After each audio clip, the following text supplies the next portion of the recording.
이제 지혜가 길거리에서 또 광장에서 소리를 높이며 외치는 말씀을 보았습니다. 언제까지 외면하시겠습니까? 그런데 사람들은 듣지 않습니다. 귀를 막습니다. 손을 뿌리칩니다. 그래서 지혜가 말합니다. 재앙이 올 때는 내가 대답하지 않을 거야. 너희가 나를 찾아도 만나지 못할 거야.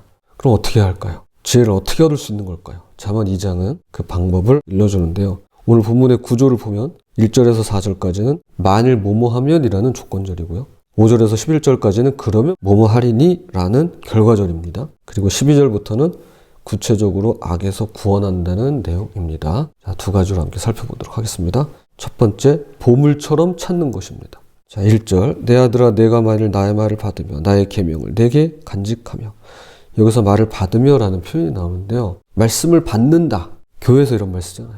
그리스도인들이 자주 쓰는 말입니다. 말씀을 받는다.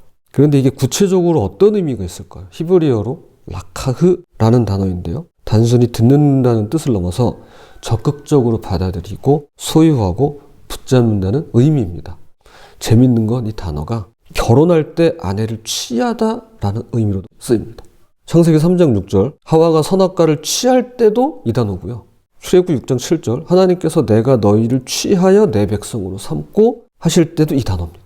그러므로 이 말씀을 받는다라고 할 때 이것은 단순히 듣는 게 아니라 마치 도둑이 귀한 것을 움켜쥘 때도 이 취하다고요. 신랑이 신부를 기쁘게 맞아들일 때. 그래서 하나님 말씀을 적극적으로 소유하고 내 것으로 만드는 것입니다. 그래서 다음 9절 나의 계명을 내게 간직하며가 그래서 연결되는 거예요. 귀한 보물을 안전한 곳에 두듯이 하나님의 말씀을 마음 깊이 새겨두는 것이죠. 그런데 3절 보세요. 지식을 불러 구하며 명철을 얻으려고 소리를 높이며. 어제는 지혜가 거리에서 소리를 높였습니다. 그런데 이번에는 우리가 소리를 높여야 합니다. 이건 단순한 요청이 아닌데요. 부르짖음이고 간절한 외침입니다. 예수님께서 마태복음 7장 7절에서 말씀하신 것처럼 구하고 찾고 문을 두드리는 것이죠. 그냥 대충 해서 되는 게 아니라는 겁니다. 지혜를 얻는 건 진지한 일이에요. 간절함이 필요합니다. 목이 타서 물을 찾는 사람처럼 생명이 달린 것처럼 구해야 하는 것입니다. 그래서 보물을 찾듯 지혜를 찾으라고 4절은 말씀합니다. 은을 구하는 것 같이 그것을 구하며 감추어진 보배를 찾는 것 같이 그것을 찾으면. 보물을 찾는 사람이라면 최선을 다할 겁니다. 온 힘을 기울여 찾을 겁니다. 지도를 펼쳐놓고 장소를 연구하고 시간을 들여서 파하고 땀을 흘리면 찾아야 되는 겁니다. 지혜도 그렇게 찾아야 한다는 겁니다. 그런데 이런 질문이 생깁니다. 이렇듯 보물을 찾듯 간절히 구하고 소리 높여 부르짖으면 우리가 지혜를 얻는 걸까요? 우리의 노력만으로 지혜를 얻을 수 있는 걸까요? 불행인지 다행인지 그렇지 않습니다. 여기에 역설이 있는데요. 우리가 찾아도 주시는 분이 계셔야만 받을 수 있습니다. 두 번째, 하나님께서 주시는 것입니다. 5절 6절입니다. 여호와 경외하기를 깨달으며 하나님을 알게 되리니 대저 여호와는 지혜를 주시며 지식과 명철을 그 입에서 내심이며. 우리가 열심히 찾지만 결국 하나님께서 주시는 겁니다. 이게 바로 역설입니다. 빌립보서 2장 12절은 두렵고 떨림으로 너희 구원을 이루라고 말씀합니다.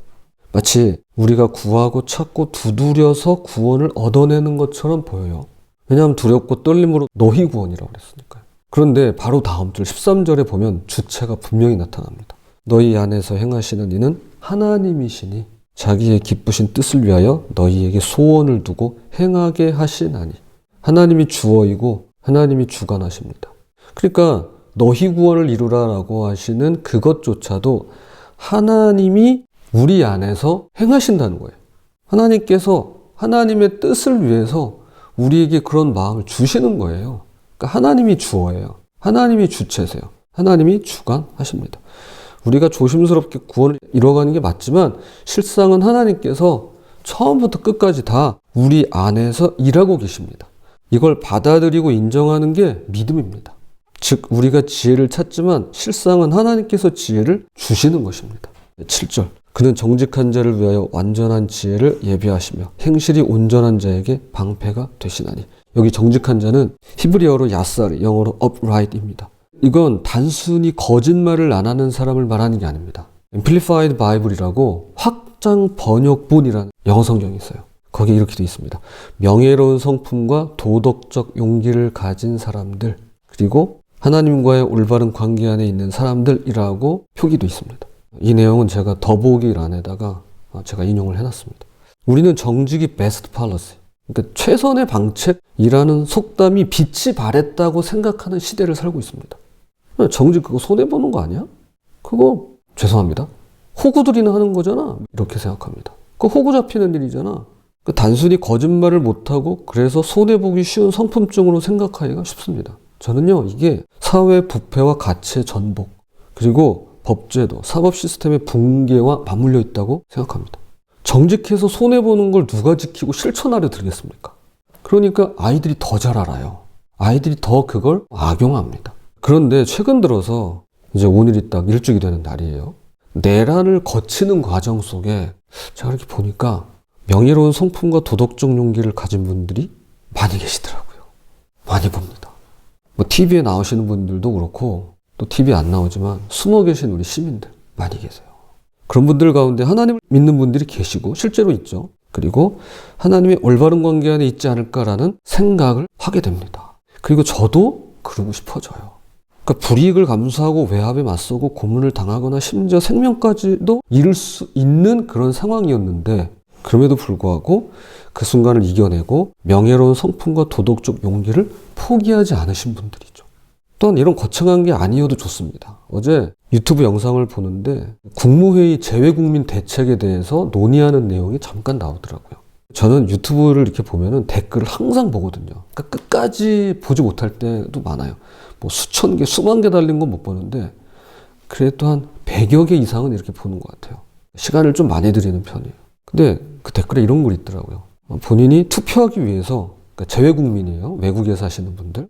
투표하기 위해서 1박 2일 400km를 다녀가신 분이 있더라고요. 그런데 이분이 그러는 거예요. 자기는 아무것도 아니라고. 어떤 분은 2000km를 다녀갔다는 거예요. 투표 하나 하기 위해서. 한편으로 생각하면 그게 뭐 대수야. 아니 그거 한 번 안 할 수도 있는 거지. 뭐 투표 뭐 대단한 거라고. 근데 이분들은 그렇게 받아들이지 않은 거예요. 삶의 굉장히 중요한 분기점으로 자기에게 아주 진중한 그런 사건으로, 일대 사건으로 받아들인 겁니다. 이런 분들이야말로 명예로운 성품과 도덕적 용기를 포기하지 않으신 분들이죠. 뭐 누가 알아주긴 합니까? 그런데 명예를 지키고 도덕적인 용기를 그가 실천한 거예요. 저는 그리스도인들이 이래야 한다고 생각합니다.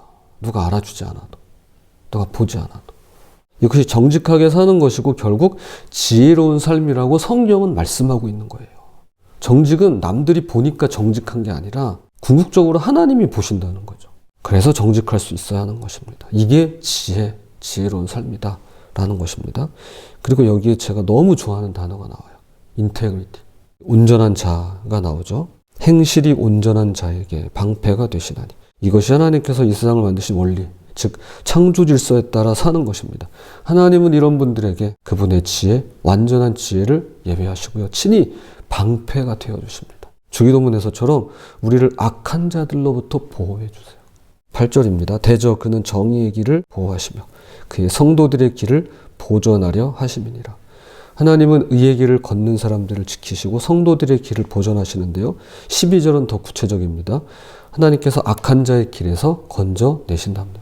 그리고 13에서 15절까지 그 악한 자들이 누군지 설명이 나옵니다. 정직한 길을 떠나 어두운 길로 행하며 행악하는 자를 기뻐하며 악인의 패역을 즐거워하며 그 길은 구부러지고 그 행위는 패역한 자들이라는 것입니다. 바로 이런 자들로부터 건져내십니다. 이게 구원이죠. 영혼 구원만 구원 아니에요. 이 길로부터 건지시는 것도 구원이에요. 그런데 이렇게 보호해 주시고 지혜를 주시는 것 사이에는 중요한 연결고리가 있습니다. 자, 그게 10절이에요. 곧 지혜가 내 마음에 들어가며 지식이 내 영혼을 즐겁게 할 것이요. 이 수준까지 도달해야 한다는 것입니다. 근데 저는 이렇게 말씀을 나누려고 준비하다 보니까 도달이 너무 버거운 거예요. 저도 도달이. 단순히 머리로 하는 게 아니라 지혜가 마음에 들어가야 하는 것이고요. 지식이 영혼을 즐겁게 해야 하는 것입니다. 그러다 보면 어느샌가 도착해 있지 않을까라고 이제 생각하는 거예요. 왜 우리가 등산 같은 거 할 때 그런 얘기 많이 하잖아요. 얼마나 더 가야 돼요? 조금만 가면 돼. 근데 조금만 더 가는 게 한 2시간. 조금만 더 가는 게 한 4시간. 그런 내용들 많이 있잖아요. 그런데 그게 힘이 된다. 조금만 더 가면 되는 거예요. 조금만 더 가면. 자, 그럼 영혼을 즐겁게 하는 게 뭐냐? 예레미야 15장 16절. 만군의 하나님 여호와시여, 나는 주의 이름으로 일컬음을 받는 자라. 내가 주의 말씀을 얻어먹었사오니 주의 말씀을 내게 기쁨과 내 마음의 즐거움이오니. 자, 시편 19편 8절. 여호와의 교훈은 정직하여 마음을 기쁘게 하고 여호와의 계명은 순결하여 눈을 밝게 하시도다. 바로 하나님의 말씀입니다. 그래서 이 중요한 이 연결고리가 되는 이 말씀이 1절과 일맥상통합니다. 그렇죠? 말씀을 취하는 거예요. 말씀을 간직하는 거예요. 그러니까 이건 둘이 아닌 거예요. 지혜와 나는 둘이 아닌 거예요. 이거 하나가 되는 거예요. 이것이 바로 지혜를 얻은 사람의 모습입니다. 그냥 지혜가 생기는 게 아니에요. 지혜가 마음에 들어오고 지식이 영혼을 즐겁게 하는 수준에까지 가는 것입니다. 쉽지 않아요. 그런데 그냥 가면 되더라는 거예요. 얼마나 더 가야 돼요?